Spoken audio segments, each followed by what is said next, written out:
UFC 328 baru aja dibuka, tapi suasananya langsung kayak arena gladiator. Belum sempat penonton duduk nyaman, satu nama langsung bikin oktagon panas membara. Bukan petarung muda hype, bukan juga calon juara baru, tapi veteran paling nyeleneh, paling susah ditebak, sekaligus paling berbahaya kalau lagi pede, King Green. Dan yang jadi korban kali ini bukan orang sembarangan.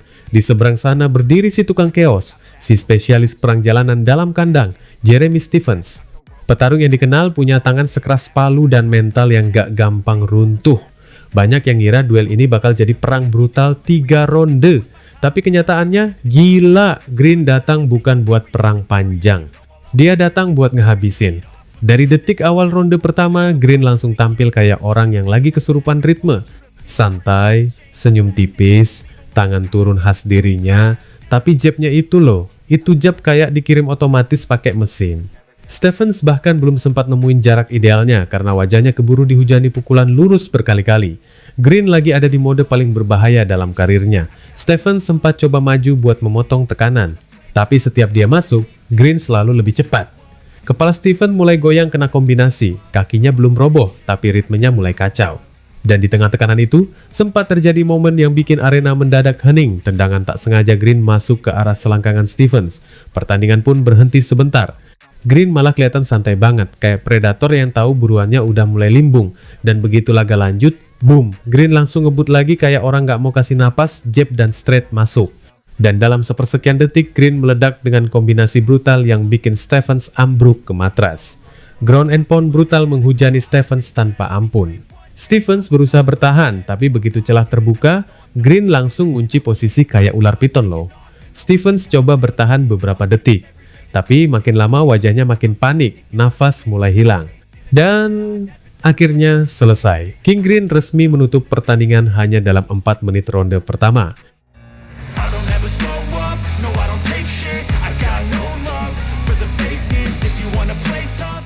Ini salah satu pertarungan paling bikin rame di UFC 328. Sean Brady datang dengan satu misi, bikin semua orang tutup mulut. Di sisi lain berdiri Joaquin Buckley, si New Mansa yang biasanya paling vokal, paling berisik, dan paling pede kalau ngomong soal knockout. Tapi anehnya menjelang UFC 328, Buckley malah kalem banget, hampir nggak banyak bacot di media day. Buckley bahkan sampai latihan bareng Kamaru Usman loh, orang terakhir yang ngasih dia kekalahan telak. Tujuannya jelas, mempersiapkan diri menghadapi wrestling gila milik Brady yang bikin makin chaos. Garis taruhan berubah drastis beberapa hari sebelum laga. Awalnya Brady favorit kuat, tapi tiba-tiba duit para petarung masuk deras ke Buckley sampai odds berubah total. Tapi begitu bel ronde pertama bunyi, semua teori itu langsung dihantam realita. Brady nggak buang waktu sedetik pun, dia langsung nempel masuk ke badan Buckley. Dan boom, takedown pertama sukses. Penonton langsung sadar arah pertandingannya bakal kemana. Ini bukan duel striking liar, ini sesi penyiksaan grappling. Buckley memang berusaha bangkit, namun setiap Buckley berdiri, Brady jatuhin lagi. Setiap Buckley mulai nyaman, Brady bikin panik lagi. Dan yang paling gila, stamina Brady kayak nggak habis-habis. 3 ronde penuh dia terus ngejar takedown, terus nekan, terus nyari submission atau ground and pound. Kayak mesin diesel yang nggak kenal capek. Ini kelas master wrestling dan pressure fighting. Brady mungkin gak dapat finish, tapi dia sukses ngontrol hampir semuanya dari awal sampai akhir. Begitu keputusan juri diumumkan, mutlak untuk Sean Brady. Brady berhasil membungkam semua keraguan setelah kekalahan KO pahit dari Michael Morales tahun lalu. Dan sekarang divisi welter harus mulai waspada lagi. Karena Sean Brady baru aja ngasih pengingat keras. Kalau dia masih jadi salah satu monster paling menyebalkan buat siapapun di kelas 170 pound.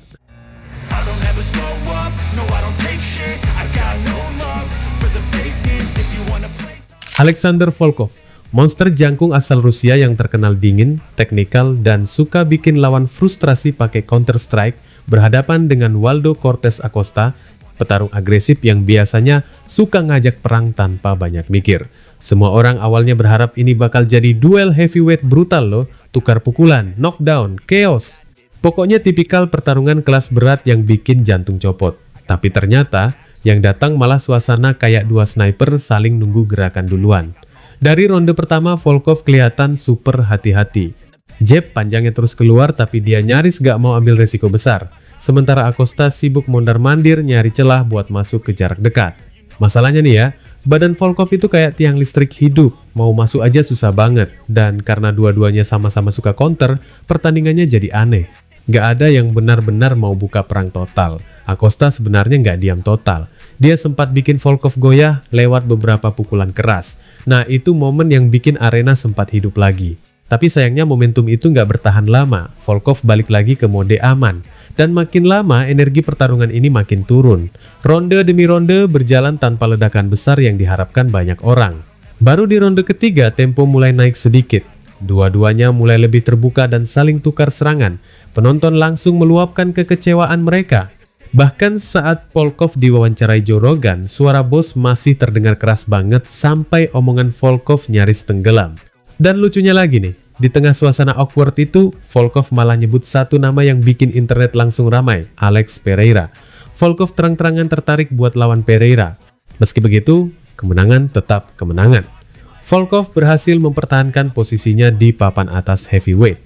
Tapi jujur aja nih ya, malam itu bukan malam yang bakal dikenang karena aksi brutal.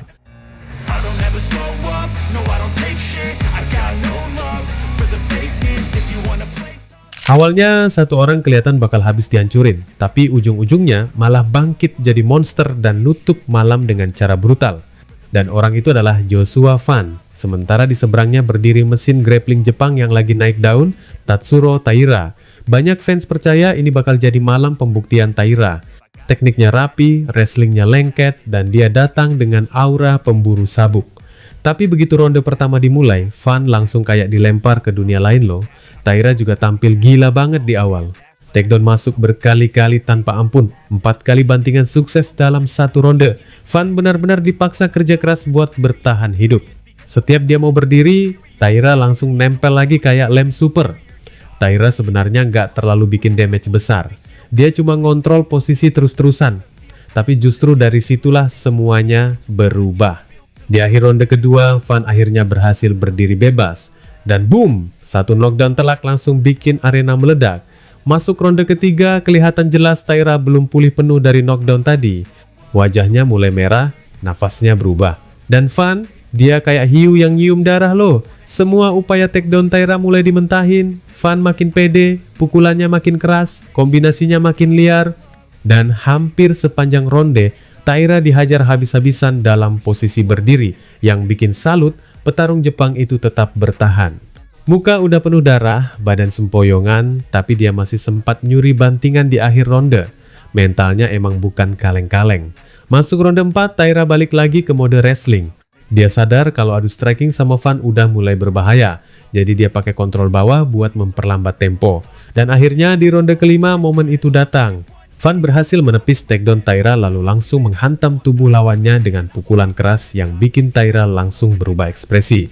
Belum sempat pulih, hujan pukulan susulan langsung datang brutal tanpa rem. Wasit akhirnya masuk dan menghentikan laga.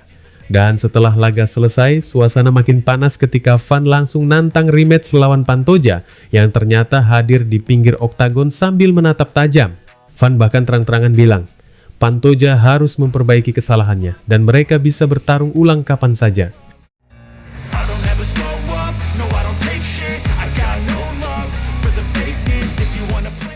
Siapa yang nyangka loh, malam di UFC 328 ini berubah jadi malam paling gila buat divisi middleweight. Banyak orang datang dengan keyakinan kalau Khamzat Chimaev bakal ngelindes Sean Strickland tanpa ampun. Soalnya Hype Wars udah kelewat brutal. Rekornya serem, gaya bertarungnya bikin orang takut, dan banyak yang yakin Strickland cuma bakal jadi korban berikutnya. Tapi ternyata dunia MMA emang gak pernah bisa ditebak. Bel pertandingan baru bunyi beberapa detik, boom! Chimaev langsung nyelonong kayak truk remblong. Double leg takedown super cepat langsung bikin Strickland nyungsep ke kanvas. Arena langsung gaduh loh. Banyak yang mikir, udah kelar ini mah. Apalagi Khamzat langsung ngunci punggung dan ngontrol penuh ronde pertama. Walau damage-nya nggak terlalu besar, tekanan dari Chimaev bener-bener bikin Strickland kelihatan kesulitan. Tapi disinilah mulai kelihatan mental monsternya Sean Strickland. Masuk ronde kedua, Chimaev coba ulang resep yang sama.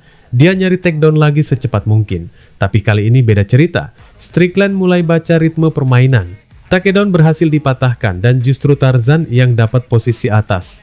Nah, di momen itu kelihatan banget kalau Chimaev mulai kehilangan bensin. Strickland gak buru-buru. Dia santai, tenang, tapi pukulannya mulai masuk satu-satu. Tekanan di dekat pagar bikin Chimaev dipaksa bertahan. Penonton mulai sadar ini bukan laga satu arah. Ronde ketiga jadi titik balik mental pertandingan. Chimaev yang biasanya buas di grappling malah milih adu striking. Entah karena stamina mulai bocor atau karena Strickland terlalu susah dijatuhin. Yang jelas, keputusan itu malah bikin Sean makin nyaman. Jab khas Strickland mulai jadi mimpi buruk, masuk terus ke muka Chimaev. Gak keras banget mungkin, tapi konsisten dan ngeselin setengah mati. Masuk ronde 4, pertarungan makin panas. Hidung Strickland mulai berdarah gara-gara kombinasi dari Chimaev, tapi anehnya makin berdarah malah makin maju. Sean tetap jalan ke depan kayak orang kesurupan, sementara Chimaev kelihatan mulai capek berat. Nafasnya mulai berat, gerakannya nggak seganas awal laga. Di akhir ronde, Khamzat akhirnya ingat kalau dia punya wrestling elit dan berhasil ngedapetin takedown penting. Nah, ronde 5 ini benar-benar ronde penentuan loh. Semua orang bingung siapa yang unggul. Chimaev langsung gas takedown lagi dan sukses ngejatuhin Strickland. Tapi Sean perlahan bangkit sambil terus nembakin jab tanpa henti. Sampai detik-detik akhir dua-duanya masih jual beli serangan. Chimaev sempat dapat takedown terakhir, tapi Strickland berhasil lepas sebelum waktu habis. Terus sampailah ke momen paling bikin deg-degan, split decision. Sean Strickland resmi menang tipis dan kembali jadi raja kelas menengah UFC untuk kedua kalinya. Arena langsung pecah total. Tapi kayaknya nggak sedikit juga orang-orang nganggep hasil keputusan juri berbau kontroversial. Buktinya nih ya, meski Strickland mampu berulang menangkis serangan Khamzat, tapi nggak sedikit loh takedown Khamzat yang sukses menang tipis ya. Pasti selanjutnya rematch dah. Wassalamualaikum warahmatullahi wabarakatuh.